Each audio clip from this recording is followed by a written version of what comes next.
Well, thanks everyone for coming. My name is JK, and I'm Director of Behavioral Health Consulting at Stedman Group.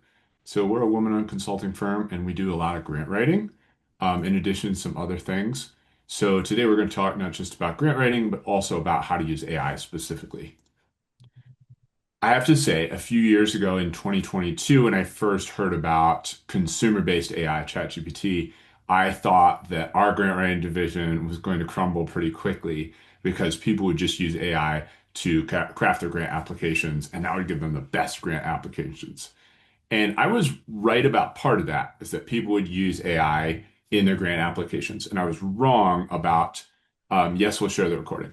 I was absolutely wrong that the need for better grant writing would be totally addressed by AI. And 3 years in, my questions about that, my belief that AI is really good, but some additional expertise is needed, has very much been validated.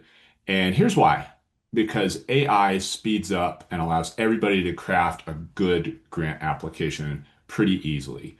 So some of the tools we'll show you, you can plug this in and within hours probably for grant proposal, you can have a decent application that meets all the requirements and gets you into the running for grants. And so that's really good because previously a lot of people spent a lot of time crafting below average grant applications and they didn't still get grants, and they were spending a lot of time on it. So now, at the very least, you can spend less time on it and get a decent grant application.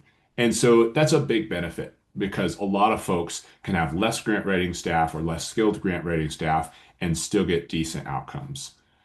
The other side of that is I liken this to what happens when you expand a road. So if you have 2 lanes in a road and it's really crowded, and you have 4 lanes in the road, what happens? Well, is the road not crowded anymore?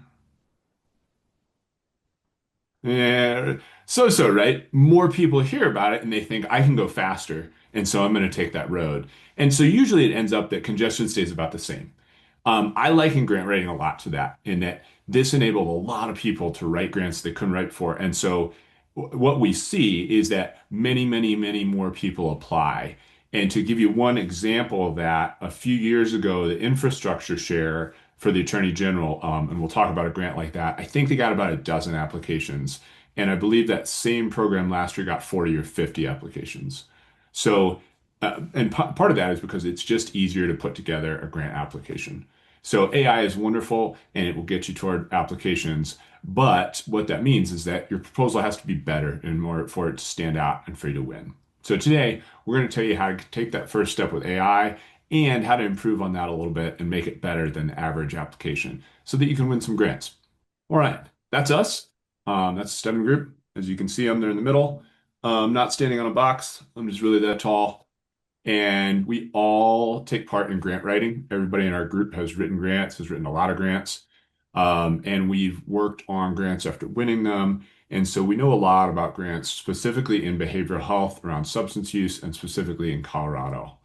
And I actually just read this in The Economist that underlined like how I feel about grants in the era of AI. And it says frontier models, so things like ChatGPT, are great at providing generic answers, but specific expertise is needed to make them useful. General foundational models are trained on mostly internet data. And she says, when I consult with my doctor about a medical case for me or my child, I don't want them getting information from ChatGPT. And we liken that consultation about someone or their child to the submission of a grant. And that like the really important stuff, the really one-on-one stuff that applies just to your organization, you don't necessarily want to just get that from ChatGPT. It requires a lot of oversight and fact checking, things that you can do, but you need to make sure that you do it before you submit a grant. So with that, I'm going to hand it off to Stephanie. Hi, everyone. My name is Stephanie Halverson, and I am the lead grant writer with the Stedman Group. So if you reach out to us for grant writing support, it's usually me or JK you speak with, and we help you form the application. But today, lucky you, we're going to share our best practices with using AI, specifically Chat GPT. So, our goals for today are to show you how to use AI as a support system, a launch pad, a turbo boost, however you want to call it. I call it my personal assistant. But throughout the entire process, we are going to emphasize how much you still need to lead. A human brain still needs to lead the grant writing, what you put into the prompts for AI. So that's going to be a common theme. I'm warning you now throughout the entire presentation. We're also going to tell you about some best practices from us, from what we have researched about using AI and just our own lessons learned, limits and ethical use. You'll walk away today with a practical workflow and ready to use playbook for your next RFP response. All right. So setting the stage, AI and grant writing. So some great pros about AI is that it reduces grant writing fatigue. I'm sure many of you are here because you work for an organization and you might be the main grant writer. And we know how fatiguing it can be to write a bunch of grants, and like standard win rates are about 17% nationwide. So it's exhausting to write all these grants and get your organization funded. What's really great about AI is that it can do things efficiently. And that includes doing outlines of a proposal, drafting some summaries, creating ideas for you, like, hey, here's my idea. Help me put this in writing. So you could word vomit into it, and then it could help shape a response for you. It could help you with titles. That's one of my favorite ways to use it is like, create a title for this program, please. I'm out of ideas.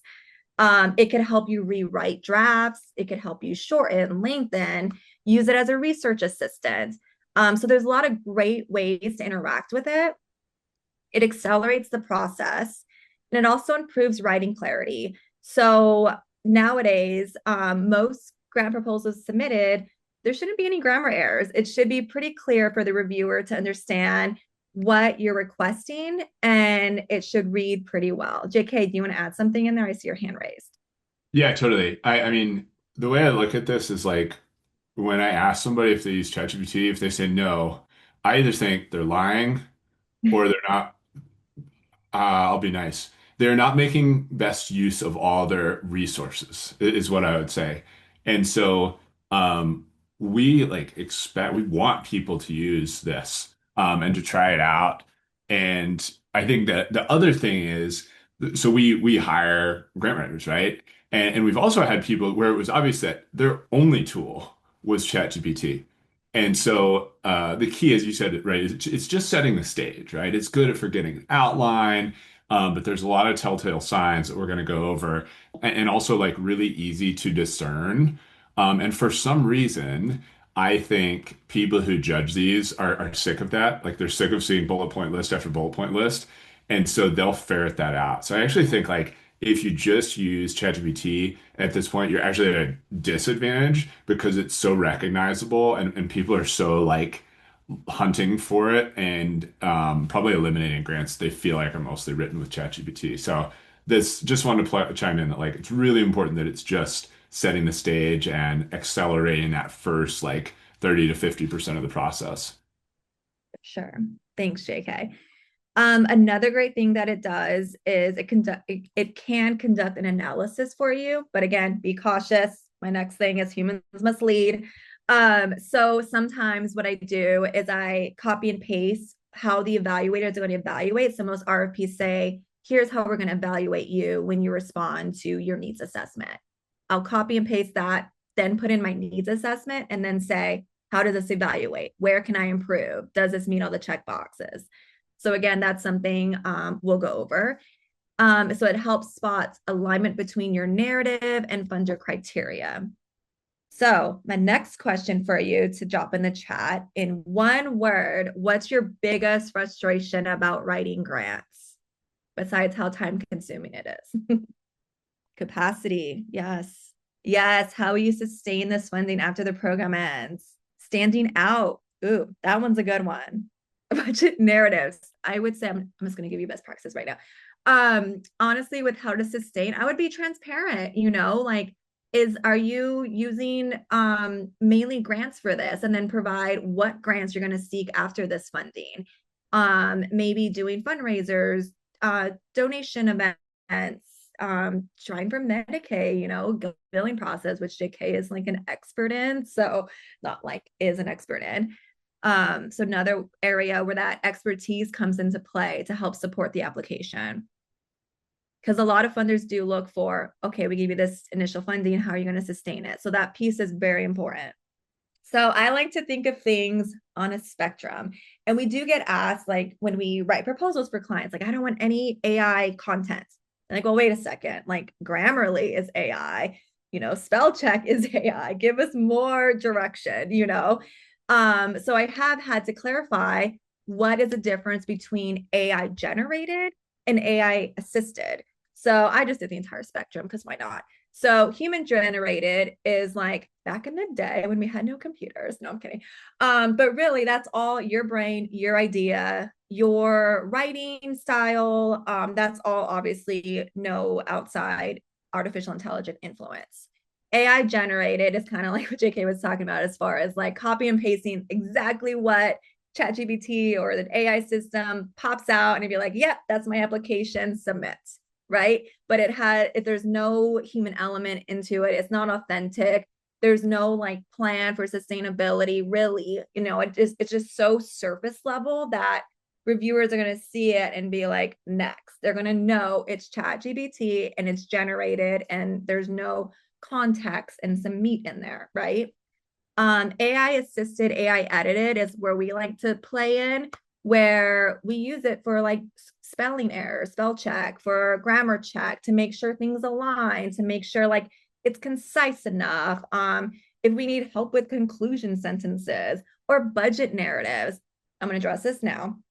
So in the budget narrative area, I would add in ChatGPT, here is what this individual is going to do. And then say, create a budget justification for this individual that aligns with the program that I just inputted. Boom.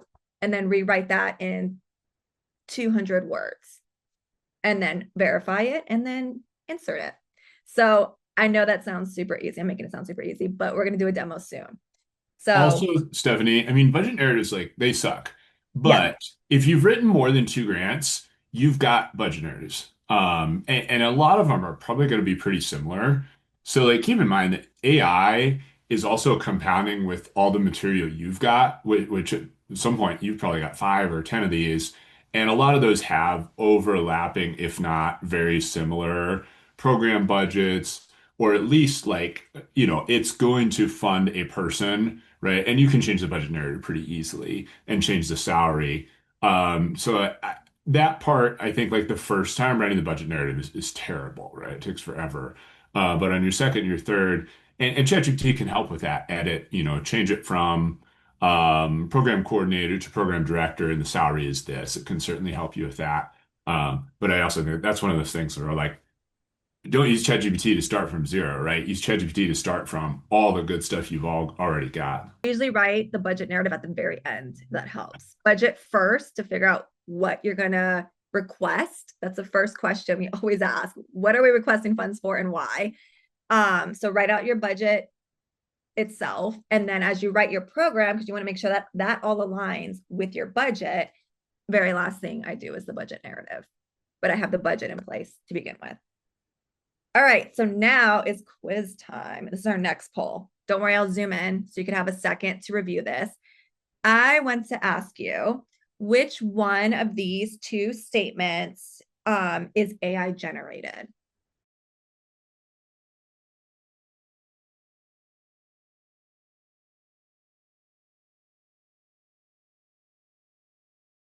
Okay, end poll. Most of you think it's B.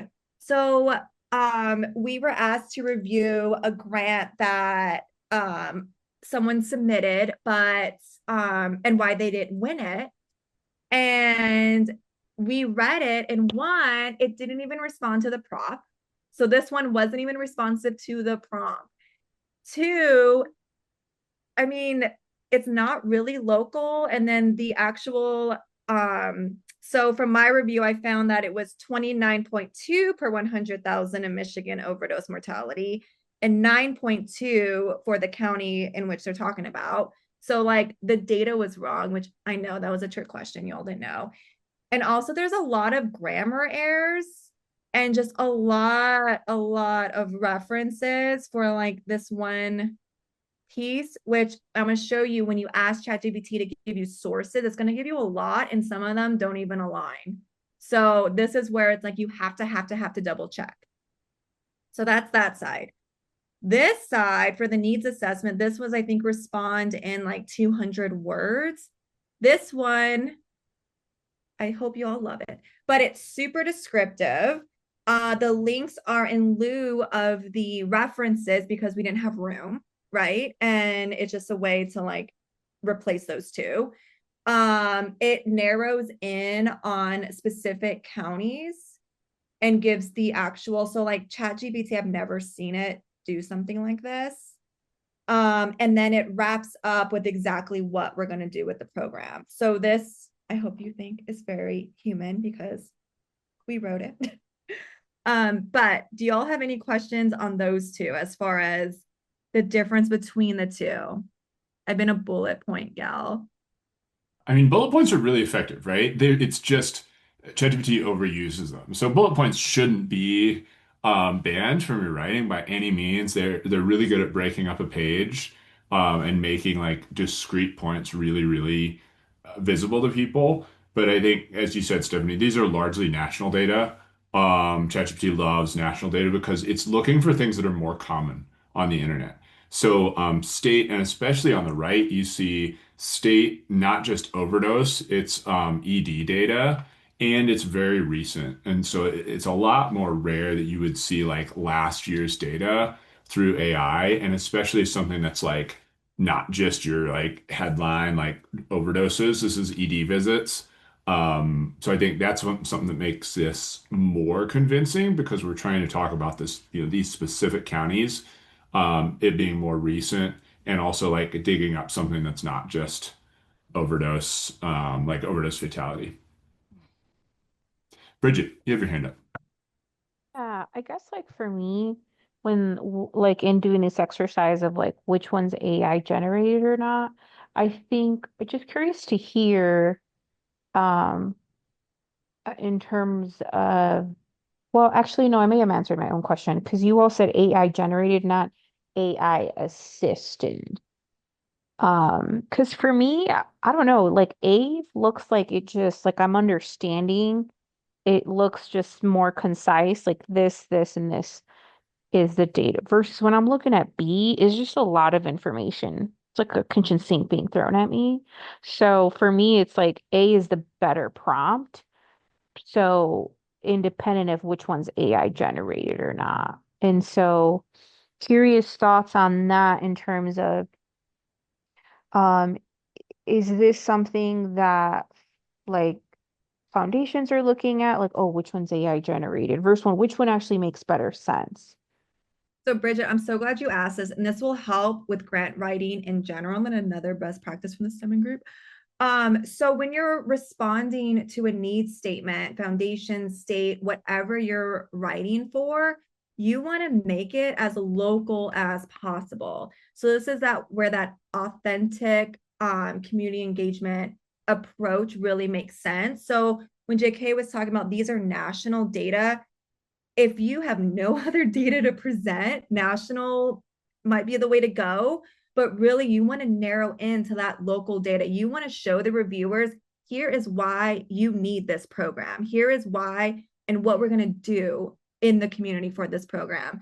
So, AI generated, AI assisted or not, that needs assessment would not score high compared to the other, which is showing like, look at what's going on in Pueblo County and Fremont County, the alarmingly high rates that are way more than, um, the state. Or I'm making this up right now because I can't say the other, all the other data, but it's showing like there's a large gap and we need to fill it. And that's why we're here. That's why we were proposing. So it's more detailed, but with such a small amount of space to write, like 200 words, you need to hit those hard facts up front and then wrap up with you need us, you need to fund us, and this is why. Does that make Yeah, that makes sense. Like going back now, I see that A is talking about Michigan And I see it is very broad, so that makes sense what you're saying now. Like this is specific to where we're focusing on. Okay, thank you. And through the demo, you're going to see how broad AI gets with stuff. And it looks good, right? At first glance, you're like, oh, yeah, let's submit this. But all the reviewers, like JK was saying, there was 60 in the infrastructure grant. If everyone uses AI, they're all going to get that something similar where it's super broad and it's like, okay, well, why do you need funding? You want to get local and get local current data. All right, I'm off my soapbox. Let's move to guidelines. Come on. Okay, so guidelines to keep in mind for grant writing. First of all, check the funding agency regarding AI. They might ask you to be transparent about using it. And if they ask, be transparent. I haven't run across this personally, but you could say like, we use AI to check grammar. However, if anything's generated by AI, let them know. But for the most part, it's going to be your ideas, your program. Consider data privacy.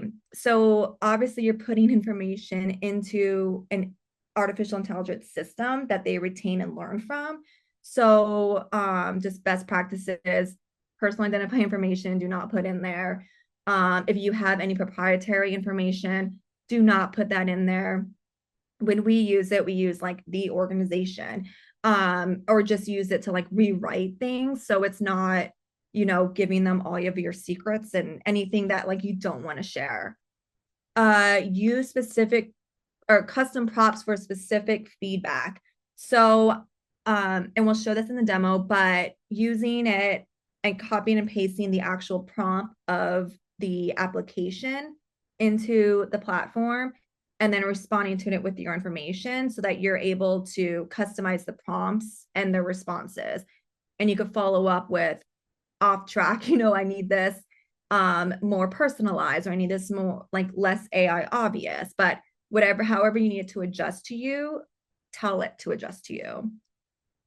Biggest thing, fact check everything. So as it gives you sources, I go to the source link and look for where is that actually said. I'm going to tell you like 75% of the time, they don't match up. So you have to fact check everything. Honestly, the best practice is to just use your own data or go do your own research and then say, rewrite this or make this more clear or impactful. But even then, make sure it translates well, because there are times where it will like invert numbers or move them around where I'm like, what is it? So always verify and ensure accuracy before submission. So another thing, hallucinations. AI will hallucinate when it gives you information that sounds right, like that last prompt, but is factually wrong, outdated, or just made up, which is terrifying. So that's where you have to fact check. So AI tools don't know facts, right? So they generate text by predicting the next most likely word based on patterns and data they were trained on. So when your prompt asks for specific statistics, citations, or details it hasn't directly seen, it will fill in gaps by guessing what's plausible. So it could just make up data. And if you copy and paste that over and a reviewer that knows like the area sees it, they're like, this is wrong. We're not funding. So make sure you fact check, bring all the data yourself into the system so that you can rewrite it that way. So let's see. You use the AI generated text as inspiration, not a final draft. So we'll go through the drafting process next, but feed AI real data, ask it to summarize text, do not create data from there. And always fact check. All right.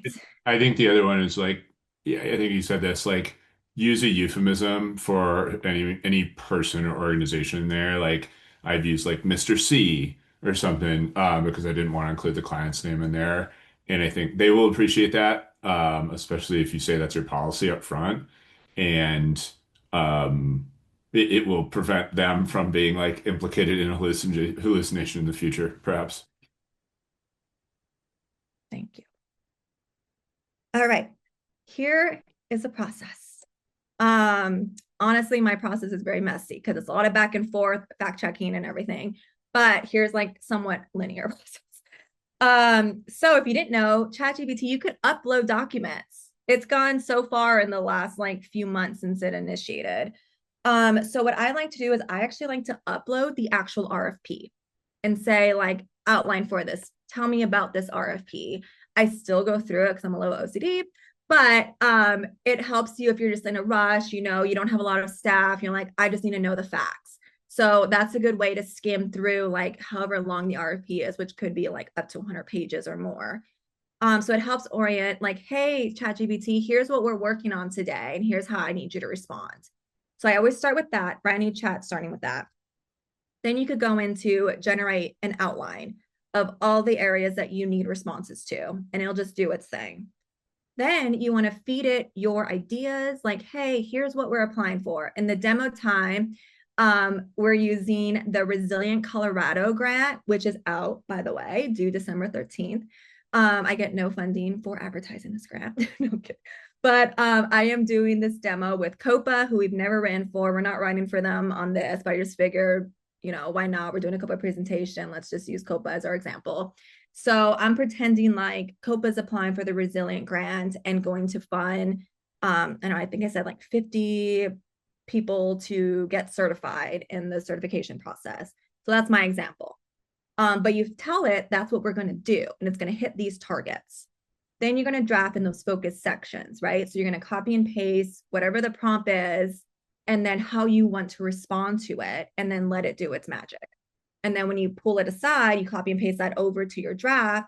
Then that's when you double check everything, make sure it flows right, add in your information.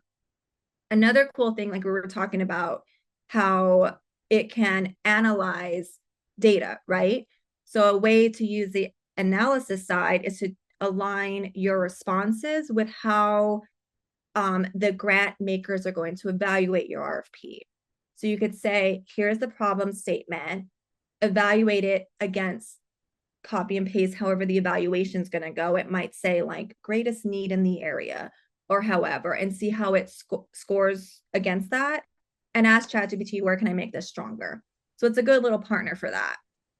Finally, you'll finalize and integrate the responses and confirm all the formatting, the tone, and make sure throughout the entire process you have a human reviewing everything, checking for word clarity, checking for all the sources, your actual program, everything that's written. Because remember, when you submit it, that's what they're going to review. And they're going to trust that everything is honest and true to the best of your ability. So when you submit it, that is essentially like, that's your program right there. JK, do you have anything to add? I saw you on mute. No, nothing. Okay. So question for you all.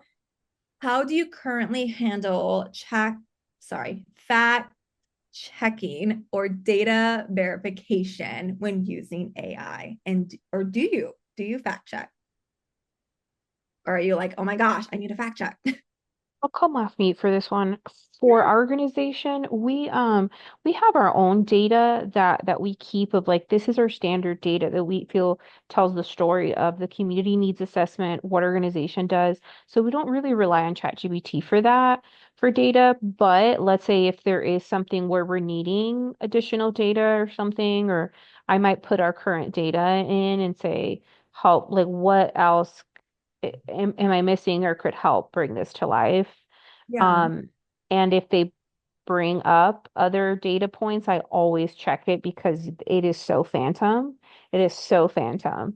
So I will click on the link. Like I need to visually see like where are you putting this before I can trust it. Because yeah, I went to another AI training a while ago where they talked about, see, this is all fake data. And I was like, oh my gosh. It's crazy. Yes. I think it's getting better slowly, but still, I don't trust it completely. Like Jennifer says. Yeah, I use organizational data and one and two other trusted sources. Great. Yeah. So organizational data is probably the best data, like showing, you know, the people we serve need this program or need this grant funding. That is like, you have that data, that's your key data. And then also using maybe some local data through a community health needs assessment. That's another tip, is looking at the community health needs assessment, community health improvement plan for the county, and then also maybe some state data looking locally. But lucky for you, we're going into our demo time. So I already preloaded some chat just because it takes a long time. So I didn't want you all hold up while you're watching it like process. So going through the process that we just talked about, what I first did was upload the Resilient Colorado grant, which, if you don't know, this grant is out and it might be applicable to many of you. It has some cool targets in here, promoting youth, addressing gaps in substance use treatment for youth, growing Colorado's rural and underserved behavioral health workforce, which hypothetically, I'm using that prompt for COPA. And then also I'm using a sub-target of supporting families, caregivers, and children. So I uploaded this prompt and said, please review the attached draft and write an overview of the RFP to help me understand the requests and how to best align with the funding priorities. So when you're writing this or writing a new response to an RFP, I usually start with a brand new chat. So it knows everything under this chat is what we're talking about. If you're writing, so we write for many organizations, but if you're writing for the same organization, like your organization over and over, you could do project folders.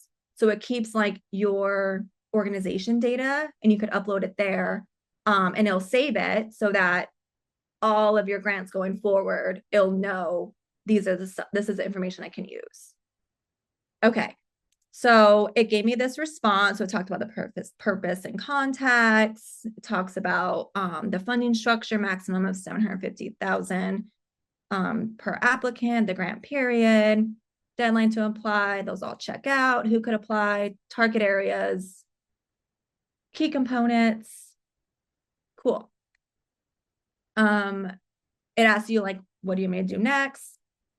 So next, what I did was I oriented it with what I want them to write about, my little assistant. So I said, use the attached RP to help me draft a proposal for Colorado Providers Association.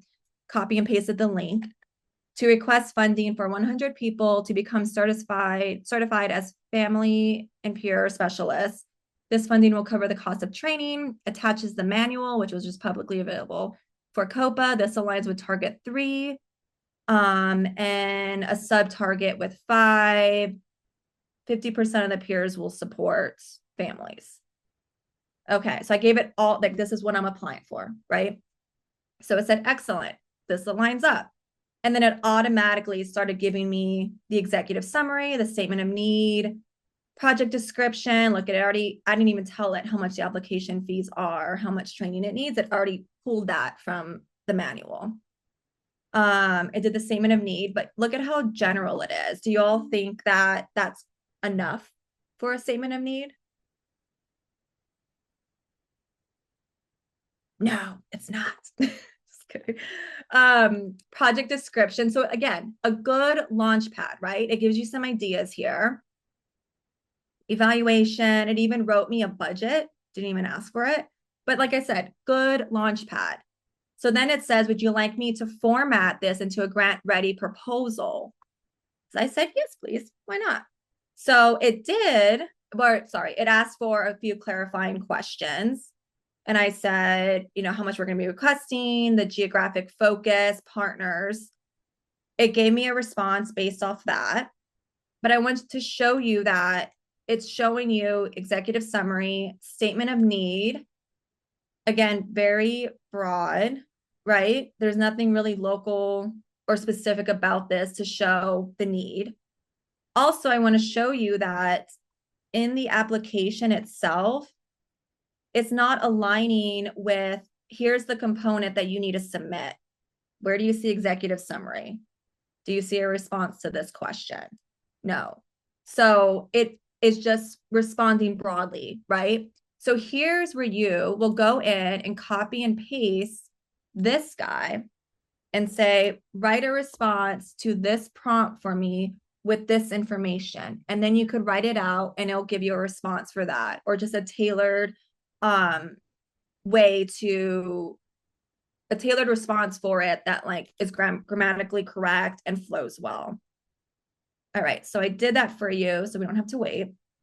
So then I said thoroughly and completely, which is my favorite prompt, respond to this prompt and use data sources. I didn't give it data sources. I said use data sources that are relevant, provide source information. And then I copy and pasted the prompt, which is describe the specific problem/need for this project is designed to address as feasible, use quantitative, qualitative data. So it did that for me. I'm like, okay, this looks good, right?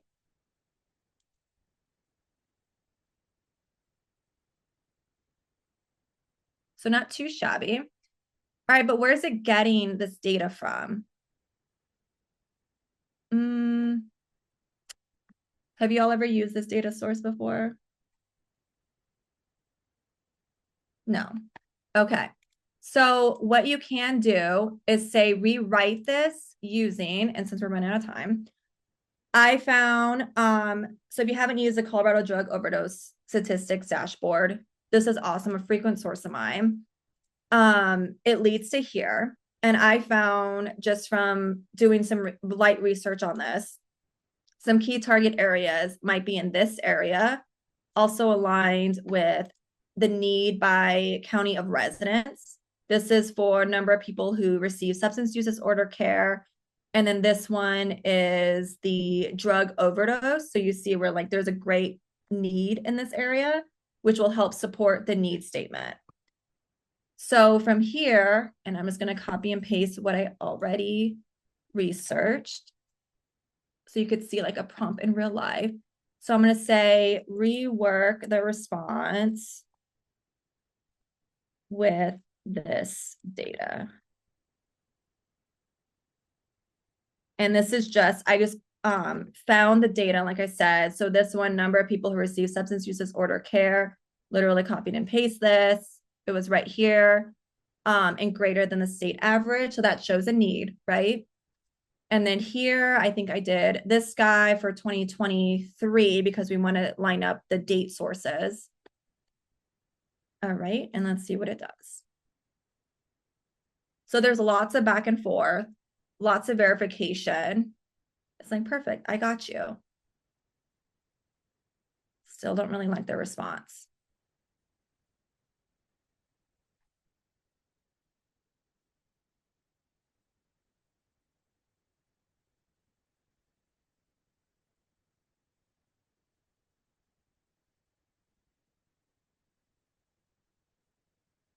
It's actually moving pretty fast today. But you see where the bullet points kind of come in? And it's giving me a lot of these like ABC, like an outline format. So thank you, friend. I'm gonna say, because the total page limit is 6 pages, right? For the entire response to the narrative for this application. So I'm gonna say rewrite this section. Let me see the response. Y'all are seeing this work in real time. So rewrite the response to this prompt in, let's say, 2 impactful paragraphs with the data provided. Make it strong, relevant, and concise. There we go.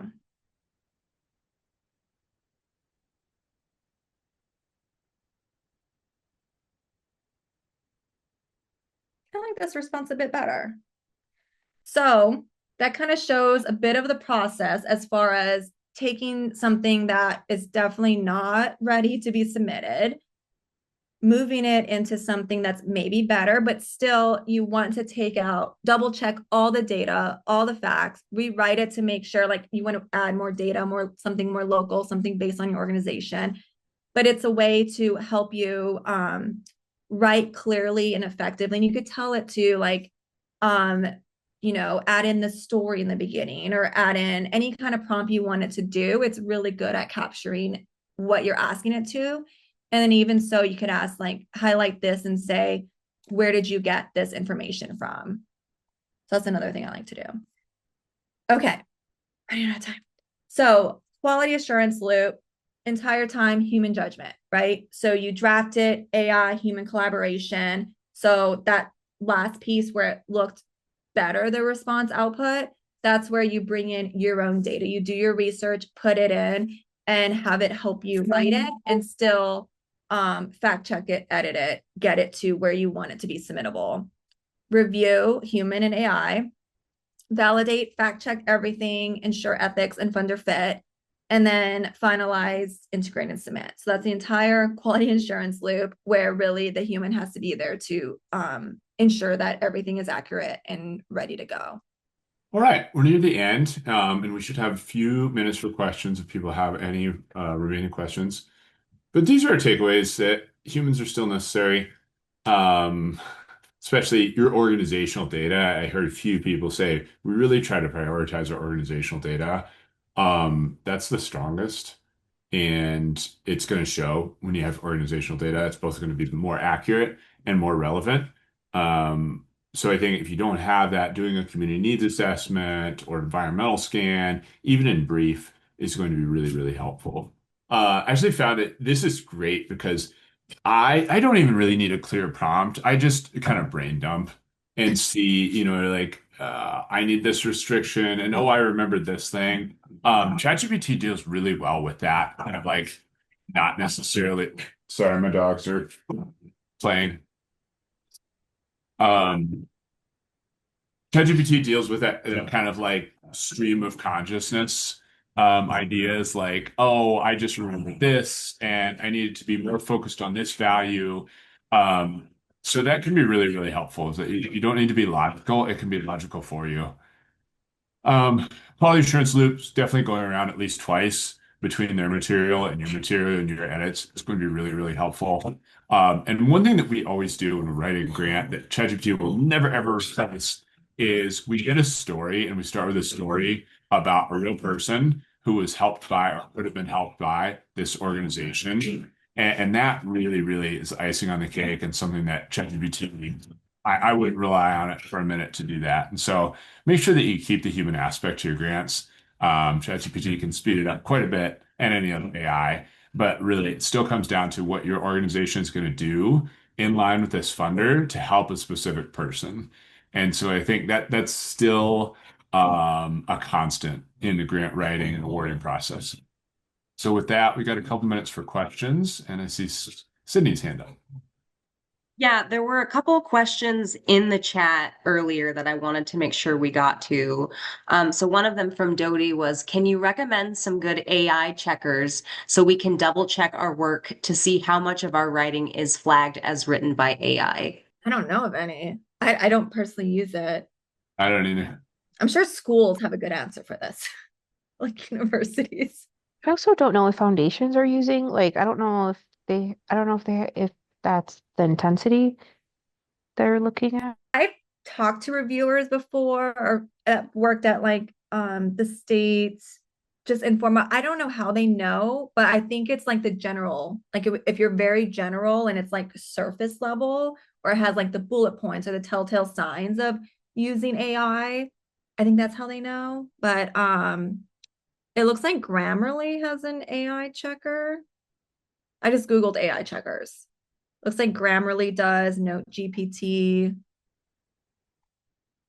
You could also, I've done this before, ask ChatGPT, don't be so AI obvious.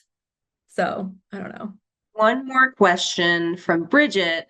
If a funding agency doesn't have an AI policy, should we reach out and ask or keep moving forward? I would say keep moving forward. I mean, nowadays, if you're not using AI, you're not using all the resources available to you, is my opinion. Um, like Grammarly is integrated even into my emails. So yeah, I would say if they're not asking for it, I mean, if they ask you, did you use AI to generate this content? Be transparent with them. But otherwise, if they don't ask, I would also, I mean, I actually have not seen many foundations, and we write a lot for Care for Denver, Colorado Health Foundation. I haven't seen anything on their websites or on their RFPs around use of AI. I would look at your organization's AI policy, which again, if you might not have one, but it's probably a good idea to develop one. So I'm just turning this around from the organization to your organization, because we developed one because we're writing for a lot of different people, and we wanted to like set the norm that we are going to use artificial intelligence to help you. Like it is going to save you time and money and make your grant better.